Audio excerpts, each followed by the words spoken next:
Hello friends, I am Prashant Singh and you are watching Zee Business. Welcome to another episode of Paisa Vasool. Mutual funds की बात करें तो ये तो बिल्कुल क्लियर है कि एसआईपी से शानदार रिटर्न्स मिल सकते हैं, लेकिन जैसा कि हमने पोलियो की कैंपेन में सुना था कि एक भी बच्चा छूटा तो समझो सुरक्षा चक्र टूटा, ठीक वैसे ही एक छोटी सी फाइनेंशियल मिस्टेक की चिंगारी आपके एसआईपी के लॉन्ग टर्म के रिटर्न्स में आग लगा सकती है। तो वो कौन सी गलतियां हैं जिनसे हमें बचना चाहिए और कैसे होगा एसआईपी से मैक्सिमम पैसा वसूल, बताएंगे आज के इस एपिसोड में। Mistake number 1, financial goal achieve होने से पहले ही पैसा निकाल लेना। म्यूचुअल फंड एक्सपर्ट्स की राय में एसआईपी अगर गोल बेस्ड हो तो काफी अच्छा रहता है। जब तक आपका फाइनेंशियल गोल अचीव ना हुआ हो तब तक म्यूचुअल फंड की यूनिट्स को रिडीम करने से बचना चाहिए। अगर कोई इमरजेंसी है, कोई फंड रिक्वायरमेंट है तो बात अलग है, वरना आपको थोड़ा पेशेंस दिखाना चाहिए। लॉन्ग टर्म में एक अच्छा कॉर्पस आपको मिलेगा। मिस्टेक नंबर 2, मार्केट को टाइम करने की कोशिश करना।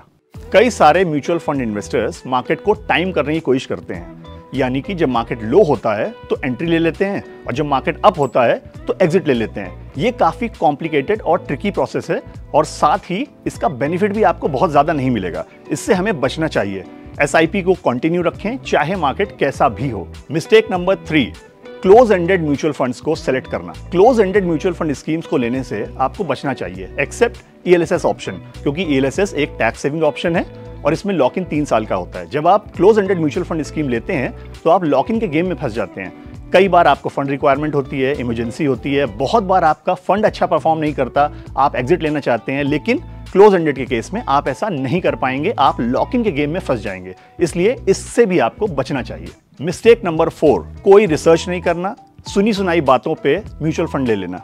सिर्फ पास्ट परफॉर्मेंस देखकर म्यूचुअल फंड नहीं लेना चाहिए। आपको अपनी रिसर्च करनी चाहिए, उसको एनालाइज करना चाहिए कि फ्यूचर में ये म्यूचुअल फंड कैसा परफॉर्म कर सकता है, तब जाकर आपको म्यूचुअल फंड सेलेक्ट करना चाहिए। सुनी सुनाई बातों से बचें, अपनी रिसर्च करें। आपका म्यूचुअल फंड सिलेक्शन का डिसीजन लॉजिक और एनालिसिस बेस्ड होना चाहिए।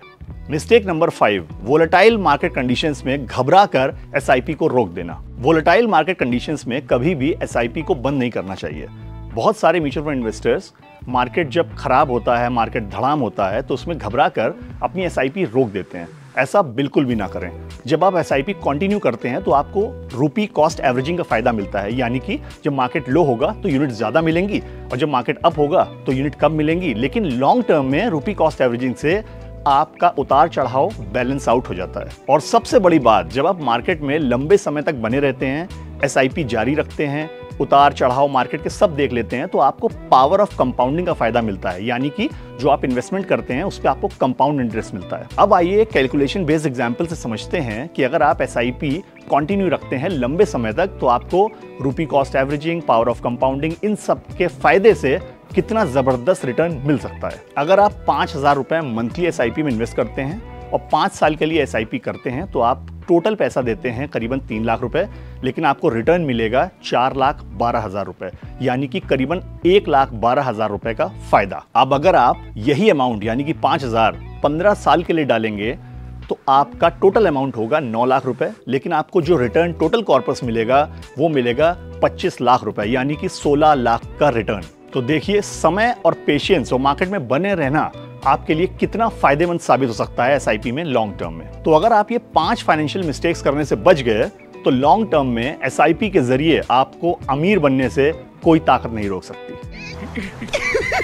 पैसा ही पैसा होगा। तो ये थी एसआईपी के जरिए म्यूचुअल फंड से पैसा वसूल की बात। अगले एपिसोड में मिलेंगे एक नई जानकारी के साथ और आपको बताएंगे कि पैसा वसूल कैसे करना है। Till then, good bye, take care and keep वसूलिंग पैसा, क्योंकि पैसा लगाया है तो वसूलना तो बनता है।